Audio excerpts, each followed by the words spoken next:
Hello and welcome back to the channel. In this video, I am going to share my top 10 favorite rom-coms of all time. Some of them are 6 stars and some of them are 5 stars. Like, these are the books I think about when I think of rom-coms and when somebody asks me, like, recommend me a book. So I thought, let me make a video where all my favorite rom-coms are mentioned so that you can come to this video whenever you want a rom-com recommendation from me. These are the books which I actually think about even after I have read them like couple of months back or years back. So they are in no particular order, and let's start with the first book. The first book I have here is The 7-Year Slip.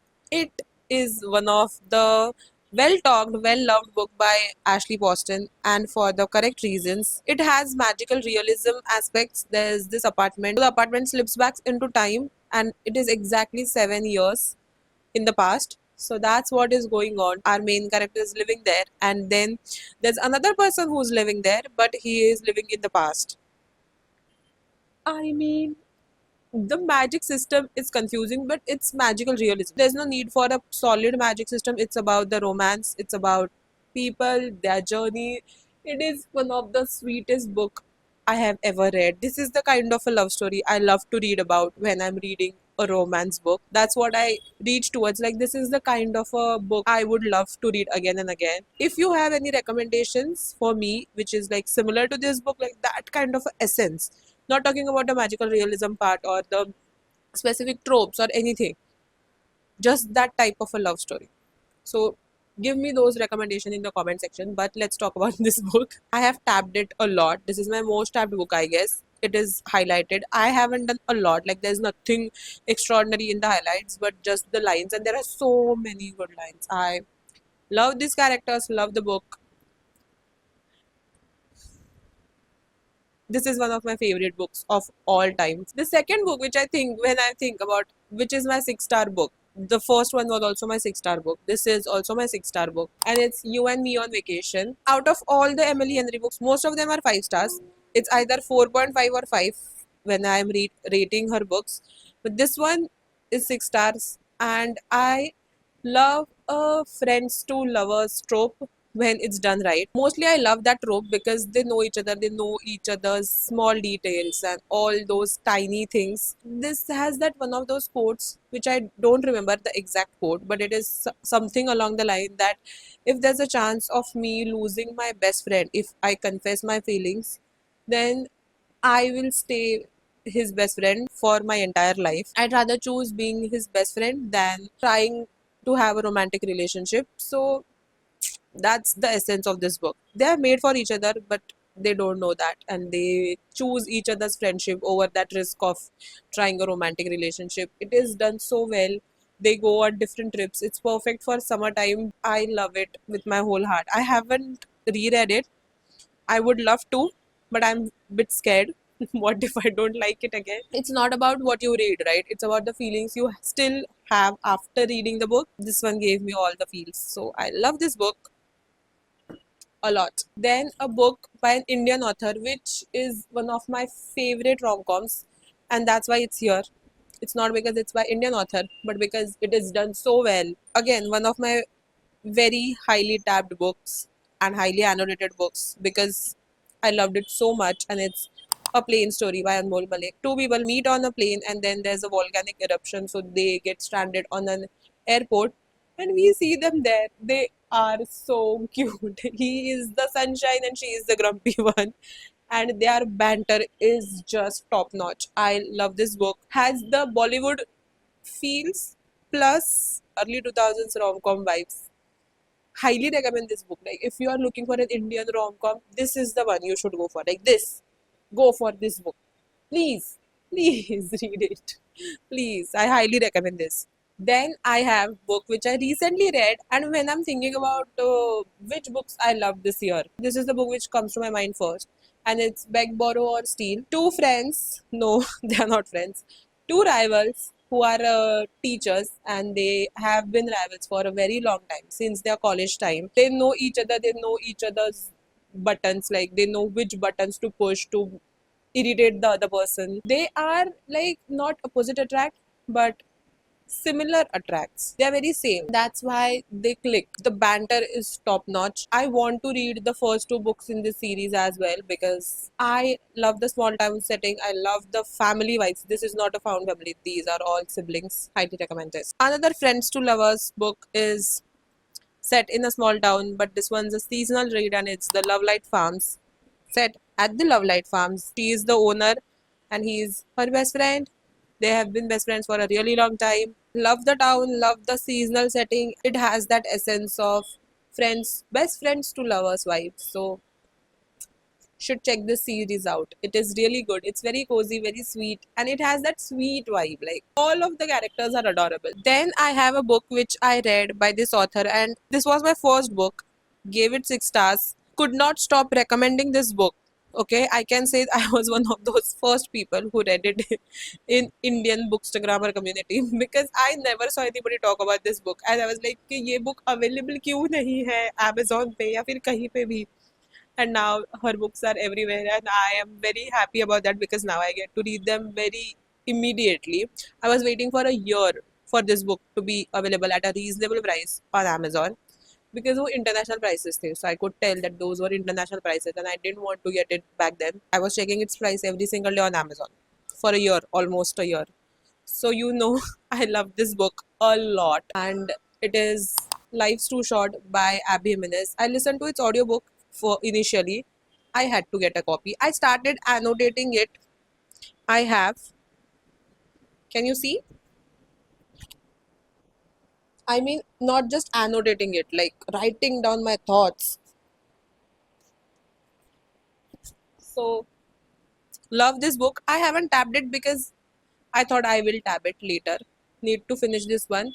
I think I am 200 pages in, so I think it's easy to finish it. I want to finish the reread this year. This is one of my favorite Abby Jimenez. This is my favorite Abby Jimenez book. Not one of them.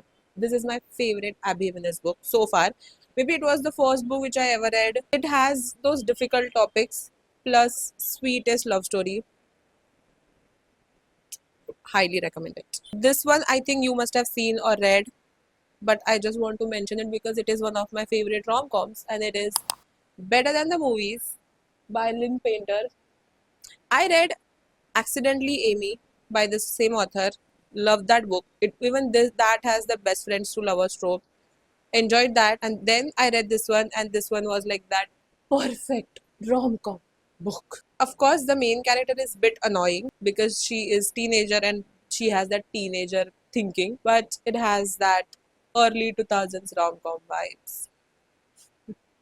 Highly recommend this. I have a very different rom-com. It doesn't have that typical rom-com movie vibes, but it is one of my favorite books of all time because it is, I just don't know how to express it in a way to sell the book to you, but it is the roughest draft. It is written by a couple, like the authors are married to each other. It is one of my favorite books because of the way the characters think, the situation they are in. It is so mature. The themes are very mature in this book. So if you are a teenager, don't read this book. You won't be able to connect to the characters or their thinking, and you might not like it. So I won't recommend it to a teenager because you might not get the theme of the book. But it is basically wrong time, right person sort of a situation. And the way it is handled is, this is how I want it to be handled in all the rom-coms or all the romance movies or TV shows when characters do some stupid things and I hate them for that one single mistake. This one, you have to read it. It's about two writers who are co-writers and they wrote few books which were bestsellers, and now they have to write the last book because it was in their contract, and they used to go to this one particular summer villa or cottage where they used to write their books, but they haven't spoken to each other for few years. So now they are again back at that cottage to write a book, and we see what happened in the past, why they stopped talking to each other, how they're navigating now, how they are dealing with working together, as well as see why their friendship was at a stage where they stopped being friends. So if you are into books which are not really a typical romance, like you don't get that typical romance vibes, but it is still really beautiful and really done well, it is this one. Then I have a duology, but I mean, I have the duology as well because, again, I reread it, I highlighted, annotated it because I really wanted to have the physical copy and highlight everything. So I have that book or the duology basically, but it's in the storage box. I don't have it with me right now, but it is What If It's Us? These two characters.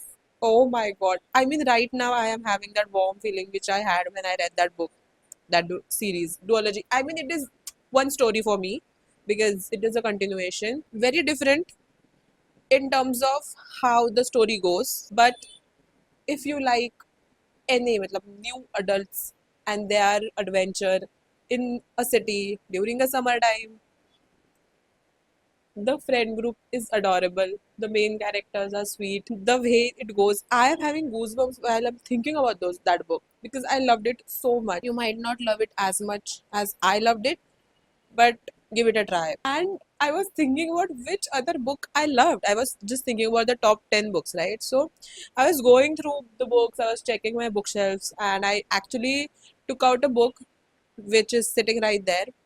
But then when I checked my bookshelves, I was like, oh my god, how could I even forget about talking about this particular book? Like, I have to include it in this video. The other book got kicked out of the list because it's not in the top 10. Maybe in top 20, but not in top 10. So, the top book, if I ever get a bookish tattoo, it will be about this book. And it is To All the Boys I've Loved Before. I don't know why, but I love this series. Maybe I read it while I was a teen. Absolutely love it. I want to annotate it. I thought of annotating it, but then it took a backseat, and now the books are yellow because they sit on the bookshelves and it is very humid here. So I'm not really sure if I want to annotate this one, like these particular copies, but I wanted the original copies. Like, I didn't want the sticker as well. Like, there's no sticker of that Netflix adaptation thing. There's this a bonus content inside kind of a sticker, but that's it. Let me know if you think, I don't think these are that old. I can annotate these, and I have some very good ideas for annotating this book, like this series. I have so many ideas that it will be such a good way to annotate these. And I think now is the time because और मैं बड़ी होते जाऊंगी and then I might not find them relatable. So let me know if I should annotate these this year. Comment down below, please. You must have heard about these two people. He is the athlete, she is the nerd. They are fake dating. It is adorable. I love these books. I watch the movies every single year during the month of Feb, Valentine's month. I love them. I love these characters. I love the story. I love everything about this. I mean, if you still haven't read it, just lower the expectation and then read it. Any of these books, like every time you read a hyped book, so that expectations are high. So that's why they feel underwhelming because you are expecting that perfect book. Not no book is perfect, right? So you have to go with a little bit lower expectations and enjoy it without really thinking about all the hype. So there's a chance that you will love all these books. This too, highly. I mean, this is my favorite book of all time. Just one book. I have read it twice on ebook, like on my phone. I read it twice, the entire series. That's how much I loved it. And now I'm thinking about rereading it. I should do it, right? I think I'll do it. We'll see. So those are all my favorite books. I wanted them to be documented in a video. Let me know if you love any of these books or you have any recommendations for me in the comment section below. So that's it for today's video and thanks for watching. Bye.